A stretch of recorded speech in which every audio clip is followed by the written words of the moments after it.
बिस्मिल्लाहिर्रहमानिर्रहीम अस्सलामुअलैकुम स्टूडेंट्स, हम BSN 6 सेमेस्टर की सब्जेक्ट बिहेवियरल साइकोलॉजी पढ़ रहे हैं। बिहेवियरल साइकोलॉजी में आप लोगों के कोर्स का यूनिट 4 हमने स्टार्ट किया हुआ है, इंटरपर्सनल कम्युनिकेशन। इसका पार्ट 1 हम कवर कर चुके हैं, जो कि हमारे चैनल के प्लेलिस्ट में मौजूद है, और चैनल के प्लेलिस्ट का लिंक आप लोगों को इस वीडियो लेक्चर के डिस्क्रिप्शन के एंड में मिल जाएगी, वहाँ से आप स्टडी कर सकते हैं। आज का हमारा जो वीडियो लेक्चर है, इसमें हम इसी यूनिट को कंटिन्यू करेंगे। इसका पार्ट 2 जो कि इसका लास्ट पार्ट है, इस वीडियो लेक्चर के साथ हम कवर कर लेंगे। तो स्टूडेंट्स, पिछली वीडियो लेक्चर में जब मैं आप लोगों को पार्ट 1 पढ़ा रही थी इस यूनिट का, तो मैंने आप लोगों को कम्युनिकेशन के बारे में बताया था, इफ़ेक्टिव कम्युनिकेशन के बारे में बताया था, और दूसरी बात ये कि इफ़ेक्टिव कम्युनिकेशन के जो जितने भी कैरेक्टरिस्टिक्स हैं वो मैंने आप लोगों को समझाई थी, और मैंने आप लोगों को जो स्किल्स है वो भी बताए थे कि कौन कौन से ऐसे स्किल्स हैं कि जिनको जब आप फॉलो करते हो तो फिर जाके आप इफ़ेक्टिव कम्युनिकेशन कर सकते हो। तो आज हम पढ़ेंगे कि इफ़ेक्टिव कम्युनिकेशन को यूज़ करना, कॉम्प्लेक्स सिचुएशंस के अंदर किस तरीके से इफ़ेक्टिव कम्युनिकेशन को यूज़ किया जा सकता है। तो स्टूडेंट्स, एज ए नर्स आप लोगों की लाइफ में, हर इंसान की लाइफ में इस तरह होता है कि बहुत सारे डिफ़िकल्ट सिचुएशंस, कॉम्प्लेक्स सिचुएशंस आते हैं, लेकिन एज ए नर्स आप लोगों की लाइफ में हॉस्पिटल के अंदर जब आप लोग पेशेंट से डील कर रहे होंगे, जब आप लोग पेशेंट के अटेंडेंस से डील कर रहे होंगे, तो उस टाइम आप लोगों के सामने बहुत सारी ऐसी कम्प्लेक्स सिचुएशन आ जाती है कि जिनमें आप लोगों ने इफ़ेक्टिव कम्युनिकेशन करनी पड़ती है। और जब आप इफ़ेक्टिव कम्युनिकेशन कर लेते हैं तो इसकी वजह से बहुत सारे ऐसे कम्प्लेक्स सिचुएशन इजीली सॉल्व हो जाते हैं, इजीली आपसे वो हैंडल हो जाते हैं। तो लिखा है, handling disgruntled client is always a challenge. तो जो डिसग्रंटल्ड क्लाइंट होते हैं, डिसग्रंटल्ड क्लाइंट मीन्स के एंग्री क्लाइंट या फिर डिससेटिस्फाइड क्लाइंट या फिर इरिटेटेड क्लाइंट, तो उनको हैंडल करना हमेशा जो है वो एक चैलेंज होती है। लेकिन there is a step by step process that work in almost every case. लेकिन इफ़ेक्टिव कम्युनिकेशन का जो स्टेप बाय स्टेप प्रोसेस है वो हमेशा हर केस में, हर कम्प्लेक्स सिचुएशन में बहुत ज़्यादा काम करती है, बहुत ज़्यादा इफ़ेक्टिव होती है। Once you know what to do and say and how to say it, you should be able to save the day and maybe even improve the relationship। जब आप एक बार जान लेते हैं कि क्या कहना है और कैसे कहना है,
तो इसमें लिखा है कि जब एक दफ़ा आपको ये बात मालूम हो जाती है कि क्या करना है, क्या कहना है और कैसे कहना है, तो तब आप इस एबल होते हो कि अपनी जो आपका दिन है उसको भी सेव कर लेते हो। सेव इन ए सेंस के आपका दिन ख़राब नहीं होता, झगड़े वगैरह से आप बच जाते हो, और वो जो रिलेशनशिप है जिस बंदे के साथ आप कम्युनिकेट कर रहे हो, उस रिलेशनशिप को भी आप इम्प्रूव कर सकते हो।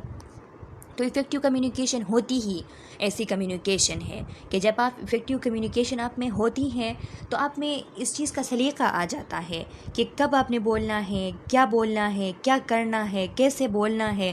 तो ये सब जब आपको आ जाती हैं तो चाहे वो जितनी भी डिफ़िकल्ट सिचुएशन हो, आप ख़ुद के इमोशंस पे कंट्रोल कर लेते हो और सामने वाले को कुछ इस तरीके से आप आंसर कर रहे होते हो जिससे वो calm डाउन भी हो जाता है और वो सिचुएशन भी हैंडल हो जाती है। तो वो स्टेप बाय स्टेप प्रोसेस जो है वो कौन सी प्रोसेस है, यानी जो इफ़ेक्टिव कम्युनिकेशन की जो स्टेप बाय स्टेप प्रोसेस का जिक्र हमने यहाँ किया, तो उसके स्टेप कौन कौन से हैं। फर्स्ट वन स्टेप है लिस्टन। सबसे पहले आपने क्या करना है, सुनना है। It may be tempting to react immediately, specially if you feel the client is being rude and unreasonable, but you must resist.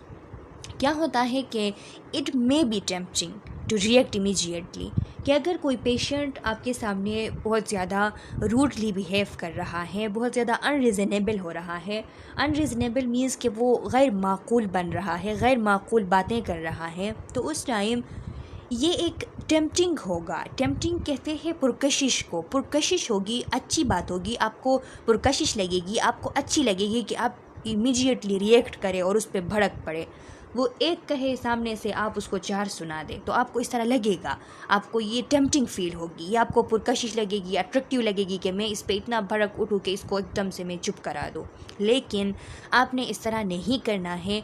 आपने क्या करना है, बट यू रेजिस्ट। आपने उस टाइम पेशेंट को रेजिस्ट करना है, या अटेंडेंट है या पेशेंट है तो उसको रेजिस्ट करना है। रेजिस्ट मीन्स के पेशेंट भी जो है वो हमेशा आपसे कोई ऐसी बात नहीं करते जो कि वो बिल्कुल ठीक हो या आपके करने के लायक हो। जैसे फॉर एग्ज़ाम्पल पेशेंट आपसे कहता है कि मेरे लिए अभी जल्दी से इस रूम के अंदर आपने एसी लगानी है, आपने अभी जाके एसी लगानी है, अगर आप इस रूम में एसी नहीं लगाएंगे तो मैं ये करूँगी वो करूँगी, इस तरह वो भड़क उठते हैं। तो फिर तब आपने चुप नहीं रहना है, या उसकी बात आप मान तो नहीं सकते, ये पॉसिबल नहीं है। तो इसीलिए उस टाइम आप क्या करेंगे, रेजिस्ट करेंगे। आप उससे कहेंगे कि नहीं ऐसा नहीं हो सकता, लेकिन आप उस पर रिएक्ट नहीं करेंगे। रेजिस्ट करने में और रिएक्ट करने में बहुत ज़्यादा फ़र्क होता है। रिएक्ट मीन्स कि वो आपको एक कहता है, आप 2-4 सामने से उसे सुना देते हो, तो इसे कहते हैं रिएक्ट करना। तो रिएक्ट करना आपको इस टाइम पे लगेगा कि हाँ मैं इसको, आपको ये फ़ील होगा कि मैं करूँ, कि मैं अच्छा वाला गुस्सा इस पे उतारूँ, लेकिन आपने नहीं करना है। आपने रिएक्ट नहीं करना है, लेकिन आपने रेजिस्ट करना है। उसे बताना है कि ऐसा नहीं हो सकता, पॉसिबल नहीं है कि यहाँ पे एसी लगे। Remember, they are unhappy with the quality of service they have received, not with you, so do not take it personally। यानी आपने इस बात को याद रखनी है, रिमेंबर करनी है कि वो जो पेशेंट है वो कोई आपके साथ कोई पर्सनली वो आपको पसंद नहीं करते हैं या फिर इस तरह कुछ नहीं है। वो तो आपको जानते भी नहीं है कि आप कौन हो, क्या करते हो, कहाँ से हो। वो तो जो सर्विस उनको मिल रही होती है उस सर्विस से वो खुश नहीं होते हैं, उस सर्विस को वो मज़ीद बेहतर चाहते हैं, वो उससे खुश नहीं हैं। तो इसीलिए आपने पर्सनली नहीं लेना है। आपने इस बात को याद रखनी है कि ये सर्विस से खुश नहीं है, मुझसे नहीं बल्कि सर्विस से खुश नहीं है। Stay cool, invite them to go over what happened and hear them out without interrupting them। यानी आपने क्या करना है, कूल रहना है। पहले ख़ुद को, ख़ुद के इमोशंस पे आपने कंट्रोल करना है, कूल रहना है। उनसे कहे कि अच्छा चलिए मुझे बताए कि क्या हुआ है, और फिर उनको सुने, और बीच में उनको सुनते वक्त उनको इंटरप्ट ना करे, उनको डिस्टर्ब ना करे, उनको बस सुनते जाए। You need to understand the problem fully. आप पहले उस प्रॉब्लम को फुली समझ ले from the client point of view before attempting to solve it. आपने उसको सॉल्व करने जाने से पहले क्लाइंट के पॉइंट ऑफ व्यू से उस प्रॉब्लम के बारे में सुनना है, उसको जानना है, उसको समझना है। तो ये ज़रूरी है। तो सबसे पहले आपने क्या करना है, जब भी कोई कॉम्प्लेक्स सिचुएशन आपके सामने होगी तो उस टाइम सबसे पहले आपने सुनना है। आपने रिएक्ट नहीं करना है। मे बी आप रेजिस्ट करें लेकिन रिएक्ट ना करें। और आपने इस बात को याद रखना है कि जो मेरे साथ जो पेशेंट बहुत ज़्यादा अनरीज़नेबल हो रहा है तो वो मेरे साथ नहीं बल्कि इस सर्विस की वजह से हो रहा है। वो सर्विस से नाखुश है, मुझसे उसका कोई पर्सनली इस तरह कोई बात नहीं है, तो इसको आपने पर्सनली नहीं लेना है। उसके बाद सेकंड स्टेप आपका क्या होगा, restate their concern. When they have finished talking, summarize what you have heard. जब वो अपनी बात पूरी कर ले तो आप उनको समराइज़ करें कि अच्छा ये आप कहना चाहते हैं, आप उनको बताएं what you believe had upset them, और आपका क्या बिलीव है कि किस चीज़ ने उनको अपसेट किया है वो उनको बताएं. You need to be sure you will be addressing the right issue. आपने इस बात को भी यकीनी बनानी है कि आप उस सही इशू जो है, एक राइट इशू जो है उसको एड्रेस कर रहे हो. So ask any question to further clarify their complaint. तो उनकी कंप्लेंट को फर्दर क्लियरिफाई करने के लिए आप उनसे क्वेश्चन भी पूछ सकते हैं, मज़ीद क्वेश्चन भी पूछ सकते हैं. Restating their concern back to them also shows you will listening, which can help lower the tension. जब आप उनकी बातें, उनके कंसर्न दोबारा उनको बताते हैं तो फिर उनसे उनको ये लगता है, ये यकीन हो जाता है कि आप उनको सुन रहे हैं सही तरीके से. और जब उनको इस बात का यकीन होता है कि आगे वाला बंदा मेरे बात का लिहाज कर रहा है, मेरे बात को सुन रहा है, तो फिर उनकी जो टेंशन है वो कुछ हद तक कम हो जाती है. Talk slowly and calmly and use A low tone of voice. आप उनसे सुकून से, आराम से बात करें और टोन ऑफ वॉइस जो है वो हमेशा लो रखें. तो ये दूसरा स्टेप हो गया. तीसरा स्टेप इसका है एम्पैथाइज एंड अपोलोजाइज. आपने क्या करनी है, एम्पैथी शो करनी है उनके साथ और अपोलोजाइज़ करना है, माफ़ी मांगनी है. बस किस तरीके से लिखा है, whether the client complaint is justified or not. चाहे वो क्लाइंट जो भी कंप्लेन कर रहा हो वो उसे जस्टिफाई कर सके या ना कर सके, चाहे वो गलत हो या सही हो. Show them you understand their concern and why they are unhappy. बस आप उनको ये शो करें कि हाँ मुझे पता है कि किस लिए जो है आप नाखुश हैं. आप उनको ये शो करें, बताने की ज़रूरत नहीं है कि हाँ मैं समझ गया. तो जब आप उसको इस तरह बताते हो कि मैं समझ गया कि आप क्या कहना चाहते हैं, तो फिर भी उनको बुरा लगता है जब आप इस तरह बातों में उनको कह देते हो. वो ये फील करते हैं कि वो समझ जाते हैं कि ये मुझे बस काम डाउन करने के लिए कह रहे हैं. तो इसीलिए बातों में उनको नहीं बताना है, लेकिन आपने उनको शो करना है. इस तरह आपने गेस्चर्स, पोस्चर शो करने हैं जिससे वो समझ जाए कि बंदा जो है वो मेरी बात को समझ गया है. You could say I understand why you are upset. आप ये कह भी सकते हैं कि अब मैं समझ सकता हूँ कि आप क्यों अपसेट हैं, लेकिन ज़्यादातर कहना जो है वो इतना अच्छा नहीं होता जितना कि आप उन्हें शो करें कि आप समझ गए हैं. I am very sorry about what happened. आप उससे कहें कि जो कुछ हुआ है तो इसके लिए जो है मैं अपोलोजाइज़ करती हूँ. Let's see what we can do to make thing rights. देखते हैं कि हम क्या कर सकते हैं. हमारी जितनी जो है वो हमारे लिमिट में जितना होगा तो हम करेंगे. इस तरह आपने उनको बताना है. फोर्थ स्टेप आपका होगा ऑफर ए सोल्यूशन. आपको अगर किस सोल्यूशन का पता है तो आप सोल्यूशन का बताएंगे, और अगर आपकी लिमिट में चीज़ नहीं है तो रेफरेंस का बताएंगे. देखिए लिखा है, if you know how to resolve the complaint and the decision is within your limit, tell the client how you would like to correct the situation. यानी अगर आप रिज़ोल्व कर सकते हैं उस कंप्लेंट को या फिर डिसीजन जो है वो आपके लिमिट तक है, तो आप क्लाइंट को बता दें कि आप किस तरीके से वो सिचुएशन जो है वो करेक्ट करेंगे. या उससे पूछे कि आप जो है वो कौन सा तरीका पसंद करेंगे कि इस सिचुएशन को उस तरीके से सोल्व किया जाए. If you are not sure और if they do not like what you are proposing, ask them what they feel should happen. अगर आप जो है वो श्योर नहीं है कि पेशेंट जो है वो सेटिस्फाई है आपकी बात से, या फिर अगर वो आप जो तरीका, जो प्रपोज़ल आप उनके सामने कर रहे हैं, जो तरीका पेश कर रहे हैं उस सिचुएशन को करेक्ट करने का, तो अगर वो उससे खुश नहीं है तो फिर उनसे पूछे कि आप क्या चाहते हैं, आप क्या महसूस करते हैं कि किस तरीके से ये मामला जो है वो सॉल्व होना चाहिए. If you do not have the authority to sanction the propose solution, acknowledge it and advise them that you will need to refer it to your supervisor. अगर आपको अथॉरिटी नहीं है कि उनका जो तरीका है, उनका जो प्रपोज सॉल्यूशन है उसको आप मंजूरी दे सके. सैंक्शन कहते हैं मंजूरी देने को. तो अगर आपको अथॉरिटी नहीं है कि वो जो तरीका बता रहे हैं उस सिचुएशन को करेक्ट करने का उसको आप मंजूरी दें, अगर आप के बस में ये बात नहीं है तो फिर उनको इस बात का बताए, उनको एडवाइस करें कि आप जाके अपने सुपीरियर्स जो होते हैं उनसे बात करेंगे. सुपीरियर्स के सामने आपसे जो बड़े ओहदे के लोग हों उनसे ये बात करेंगे, क्योंकि मेरे लिमिट में नहीं है तो मैं आगे ये बात पहुंचाऊंगी. इस तरह उनको एक्नॉलेज कराएं. फिफ्थ स्टेप इसका है इफ़ेक्टिव कम्युनिकेशन का, कि फिफ्थ स्टेप आपका ये होना चाहिए कि follow through and follow up, जो कुछ आपने बताया है तो उसको फॉलो करें और उनको देखें कि आपने जो उनके लिए किया है तो उससे क्या वो खुश है या नहीं। Now explain every step you are going to take to fix the problem. अब आपने जो भी स्टेप्स लेनी है उस प्रॉब्लम को फिक्स करने के लिए तो वो उनको एक्सप्लेन करें। Then follow through on your promise, और जो प्रॉमिसेस आपने किए हैं तो उनको फॉलो करें, अपने प्रॉमिसेस को पूरा करें। Follow up with your client over the next few days, और कुछ दिनों तक फॉलो अप करते रहें, उन क्लाइंट को देखते रहें to check they are happy with the resolution, जो रेजोल्यूशन आपने की है क्या वो उससे खुश है या नहीं, इसका पता करें। And there is no lingering frustration, और वहाँ पे कोई लिंजरिंग है या नहीं उसका आप पता करें।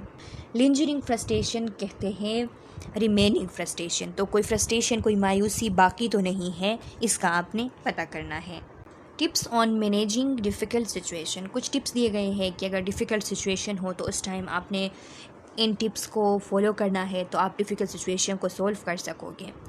Recognise that it is human to have feeling and emotion, आप इस बात को समझें कि आपके सामने जो भी बंदा है वो ह्यूमन है, इंसान है, और इंसान के फीलिंग्स होते हैं और इमोशंस होते हैं। Do not lose your temper, अपने टेम्पर को आपने लूज़ नहीं करना है, यानी आपने कम बर्दाश्त नहीं होना है, अपने बर्दाश्त को स्ट्रॉन्ग रखें। रेज़ योर वॉइस, आपने do not raise your voice, अपने वॉइस भी अपनी ऊंची नहीं करनी है, अपने आप को कम बर्दाश्ता नहीं करना है, जल्दी से गुस्सा नहीं होना है। सरकास्टिक और प्रोवोकेटिव आपने नहीं होना है। सरकास्टिक मीन्स के आपने प्रोवोकेटिव या सरकास्टिक ये दोनों कहते हैं उकसाने को, स्टिमुलेट करने को, तो आपने कोई ऐसी बात नहीं कहनी है कि मज़ीद वो झगड़ा जो है स्टिमुलेट हो जाए, मज़ीद वो पेशेंट जो है आपकी बातों पे मज़ीद वो गुस्सा करे, वो मज़ीद उकसा जाए। Or attempt to humiliate the aggressor, और जो बंदा एग्रेशन शो कर रहा है, एग्रेशन में है, तो उसको आप ह्यूमिलेट ना करें, उसको आप जलील ना करें। टेक ए डीप ब्रीथ, आप पहले जो है सुकून से सांस लें, रिलैक्स हो जाए, काल्म हो जाए, न्यूट्रल हो जाए और रिस्पेक्टफुल रहें। Do not react and start disagreeing, आपने जल्दी से रिएक्ट करके डिसएग्रिंग जो है वो शो नहीं करनी है। Pause and think before acting, आपने थोड़ा सा जो है वो चुप रहना है थोड़ी देर के लिए और फिर सोचना है और फिर सोच के कोई काम जो है वो करना है। Say no to unreasonable demands but be prepared to manage any adverse reaction, आप नो कहे, रेजिस्ट करें, कोई अगर नामाकूल डिमांड्स आपसे हो रही है तो उसके लिए आप नो कहे, रेजिस्ट करें, लेकिन फिर खुद को प्रिपेयर भी करें कि जब आप नो कहेंगे तो आगे से एडवर्स रिएक्शन होगा और उसको आपने मैनेज करना होगा, फिर उस पर आपने गुस्सा नहीं शो करना होगा। Do not tell the person that you know how they feel but do try to see the situation from their perspective, अभी जो थोड़ी देर पहले मैं आप लोगों को बता रही थी कि उनको आपने ये बार बार कहना नहीं है कि हाँ मैं जानता हूँ कि आप लोग क्या फील कर रहे हैं, हाँ मुझे पता है, तो इस तरह बार बार जब आप कहेंगे तो वो पेशेंट जो है वो समझ जाएगा कि ये मुझे बस काम डाउन करने के लिए ये बातें कर रहा है। तो इसीलिए आपने इस तरह बार बार उनसे कहनी नहीं है, बल्कि सिचुएशन को उनके पर्सपेक्टिव से देखना है कि अगर मैं उनकी जगह होती या होता तो मैं क्या करती या क्या करता। शो वार्मथ एंड एम्पैथी, आपने उनके साथ बिल्कुल जो है वो कंफर्टेबली आपने उनके साथ बिहेव करना है, एम्पैथी आपने उनके साथ शो करनी है। Do not let a bad experience with one person affect your whole day, shift to your family life, ख़ुद के दिन को ख़राब आपने नहीं करना है, आपकी ये बैड एक्सपीरियंस जो है आपके पर्सनल लाइफ तक पहुँच जाएगी, आपका पूरा दिन ख़राब होगा, आपके फैमिली तक ये पहुँच जाएगी आपके साथ ये गुस्सा, तो इसीलिए इसे यहाँ पे ख़त्म करना है, गुस्सा करना ही नहीं है। Keep a sense of perspective and a professional attitude, और आपने अपने दिमाग में ये बात भी रखनी है, इस पर्सपेक्टिव से भी सोचना है कि मैं एक प्रोफेशनल बंदा हूँ तो मुझ पे क्या सूट करता है किस सिचुएशन में, तो ये चीज़ आपने अपने जहन में रखनी है। अच्छा स्टूडेंट्स, अब एक और ऑब्जेक्टिव जो कि मैंने इस यूनिट के स्टार्ट में आप लोगों को बताई थी पार्ट 1 में कि इम्पोर्टेंट टॉपिक है सेल्फ़ डिस्क्लोजर वाला, तो ये आ गया है कि सेल्फ़ डिस्क्लोजर क्या है। सेल्फ़ डिस्क्लोजर कहते हैं स्टूडेंट्स के जब आप अपने पर्सनल बातें, आपके जहन में जो बातें जो है वो सीक्रेट होती हैं, आपने सीक्रेट रखा हुआ होता है, तो वो चीज़ें जब आप किसी को बताते हो, किसी के सामने वो बातें जो है आप ले आते हो, शो करते हो, तो ये कहलाती हैं सेल्फ़ डिस्क्लोजर। तो सेल्फ़ डिस्क्लोजर को स्टार्ट करने से पहले ही यहाँ पे ही मैं आप लोगों को बता दूँ कि यहाँ पे इस यूनिट के अंदर हम जो सेल्फ़ डिस्क्लोजर डिस्कस कर रहे हैं, तो ये सेल्फ़ डिस्क्लोजर हम क्लिनिकल वे से डिस्कस कर रहे हैं कि क्लिनिक के अंदर आपने पेशेंट के साथ किस तरीके से बिहेव करनी है कि वो पेशेंट आपके सामने सेल्फ डिस्क्लोजर करे। और जब पेशेंट आपके सामने सेल्फ डिस्क्लोजर करता है तो फिर जाके आप उसकी इफ़ेक्टिव डायग्नोसिस और इफ़ेक्टिव ट्रीटमेंट कर सकते हो, क्योंकि अगर पेशेंट आपसे बातें छुपाएंगे, सीक्रेट रखेंगे, तो फिर आप सही तरीके से डायग्नोसिस भी नहीं कर सकेंगे, और डायग्नोसिस सही तरीके से नहीं होगी तो फिर ट्रीटमेंट भी सही तरीके से नहीं हो सकती।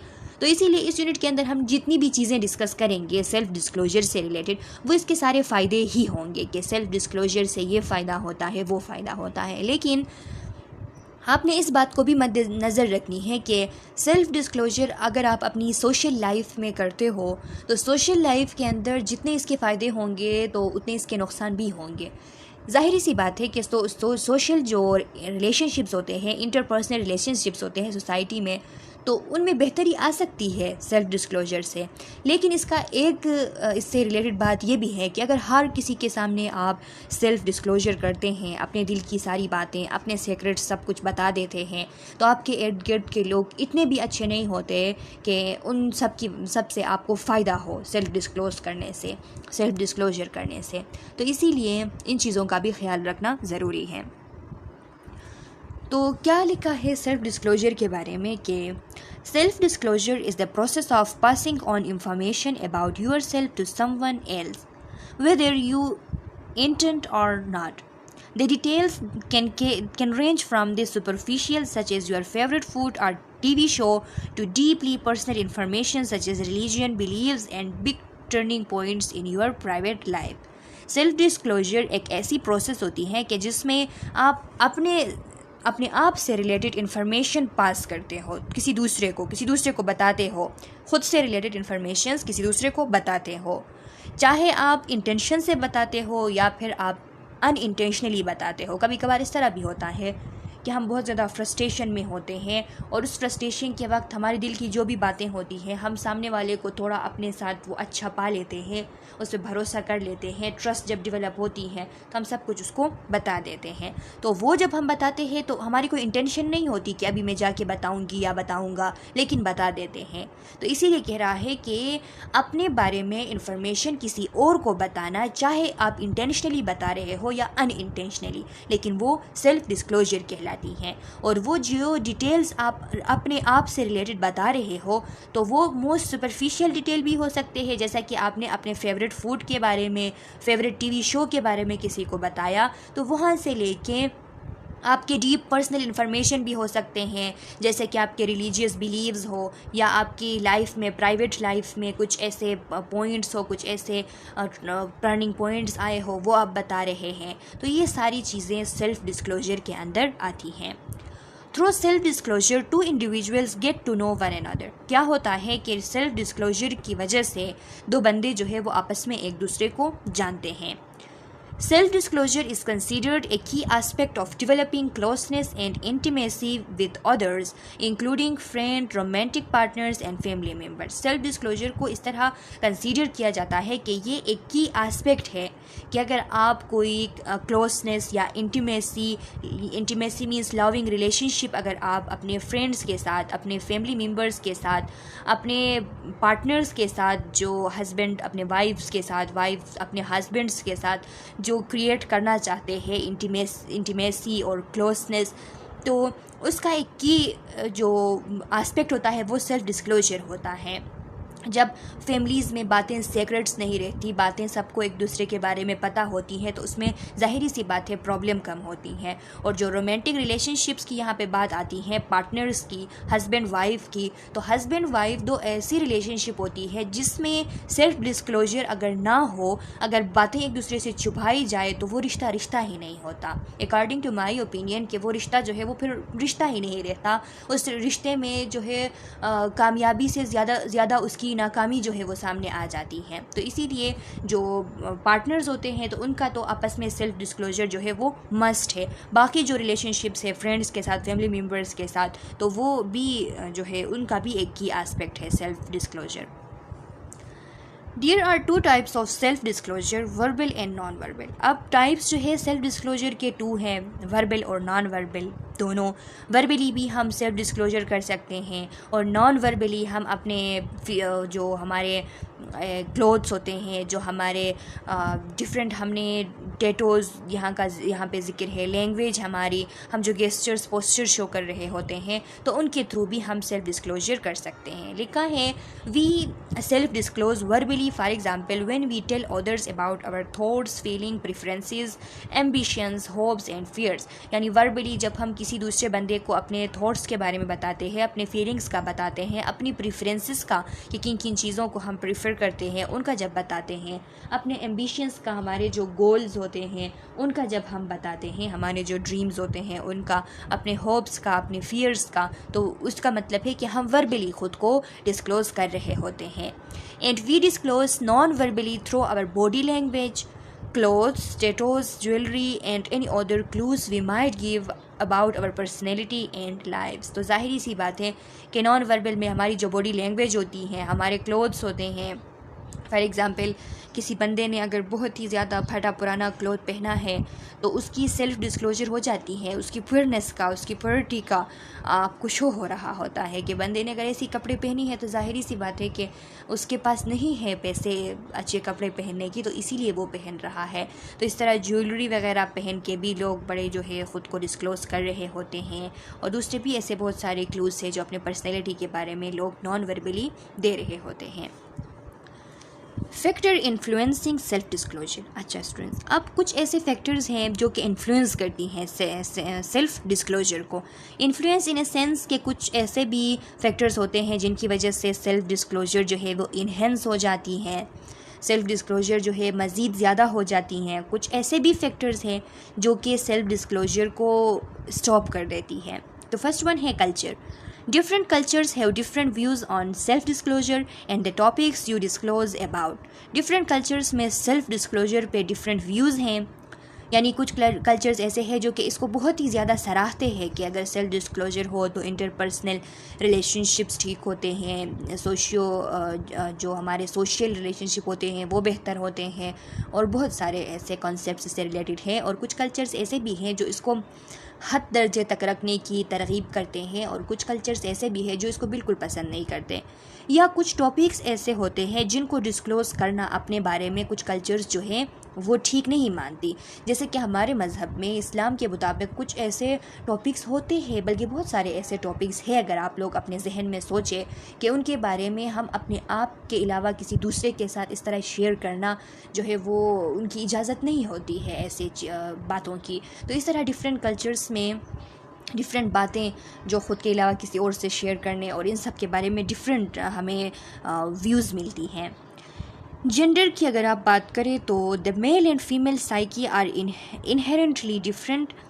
Women tend to disclose more than man. ज़ाहिरी सी बात है कि जेंडर के हिसाब से अगर हम देखें तो वुमेन जो होती हैं वो ज़्यादा डिस्क्लोज़ करती है ख़ुद को एज़ कम्पेयर टू मैन, क्योंकि ख़वातीन जब किसी पे भी आसानी से वो भरोसा कर लेती हैं और इसी वजह से वो बहुत ज़्यादा सेल्फ़ डिस्क्लोजर बातों बातों में ही कर देती हैं, जबकि मैन जो होते हैं वो इमोशनली थोड़ा स्टेबल होते हैं एज़ कम्पेयर टू वुमेन। वो ऐसी चीज़ों में एहतियात बरतते हैं। द लिस्टनर पे भी डिपेंड करता है, लिस्टनर भी इन्फ्लुएंस करता है। The number of listeners, generally the more listeners the less willing to self disclose। यानी नंबर ऑफ़ लिसनर्स जो है, अगर आपके सामने बहुत सारे लोग हैं तो उस टाइम आप इतना ज़्यादा सेल्फ डिस्क्लोजर नहीं करते, क्योंकि आपको डर होता है कि पता नहीं इनमें कौन कौन होंगे, किस पे आप भरोसा आपको होगा, किस पे नहीं होगा। तो इसीलिए जितने लिसनर्स ज़्यादा होंगे तो उतना सेल्फ डिस्क्लोजर कम होगा। Topic, certain topics are more taboo than others. कुछ टॉपिक्स ऐसे होते हैं जो कि ममनू होते हैं। टेबो किसे कहते हैं? टेबो ममनू होने को कहते हैं, यानी कोई भी वर्ड, कोई भी एक्शन जो कि या तो सोशली अवॉइडेड हो या फिर वो रिलीजियसली अवॉइडेड हो तो उसे टेबो कहा जाता है।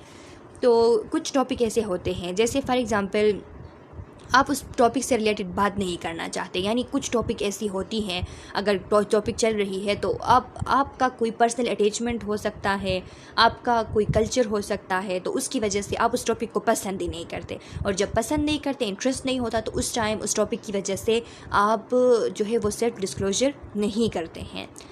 Channel of communication. अब चैनल ऑफ कम्युनिकेशन की बात है, फॉर एग्ज़ाम्पल आप लोग फ़ोन पे बात कर रहे हैं या आमने सामने बात कर रहे हैं। तो आमने सामने जब बात कर रहे होते हैं तो ज़्यादा सेल्फ़ डिस्क्लोजर होती है एज़ कम्पेयर टू आप फ़ोन पे बात कर रहे हैं, तो फ़ोन पे इतनी ज़्यादा जो है आप सेल्फ़ डिस्क्लोज़ नहीं कर पाते।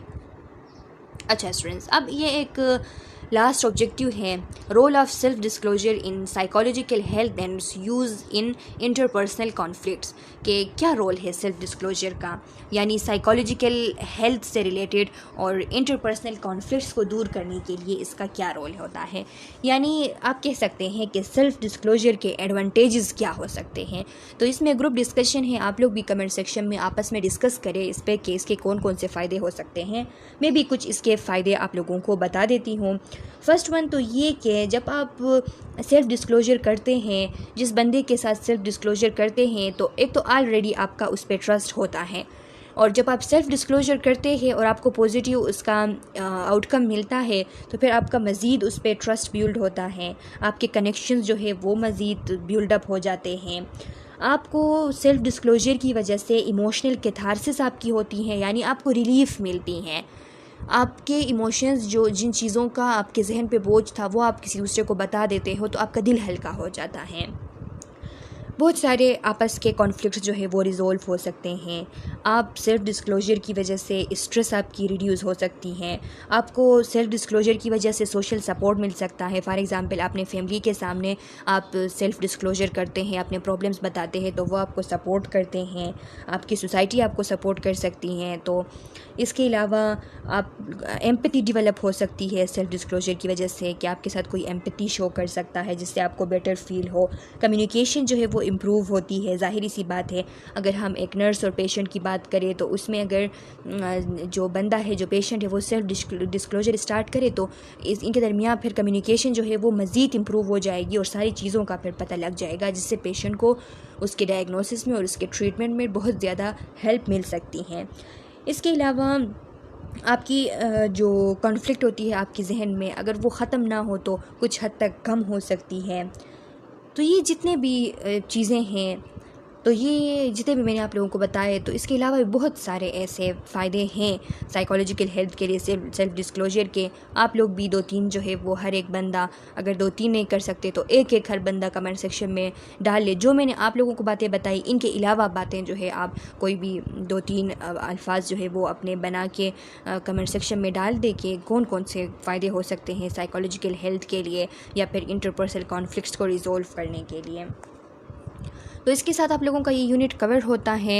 मैं उम्मीद करती हूँ कि ये अच्छी तरीके से आप लोगों को समझ आ गई है। फिर भी कोई क्वेश्चन, कोई कन्फ्यूजन है तो कमेंट सेक्शन में डाल लें अपना क्वेश्चन। मैं नेक्स्ट वीडियो लेक्चर में आप लोगों के कोर्स का कोई और यूनिट स्टार्ट करूँगी तो आप लोगों के क्वेश्चन का आंसर कर लूँगी। तब तक के लिए अल्लाह हाफिज़।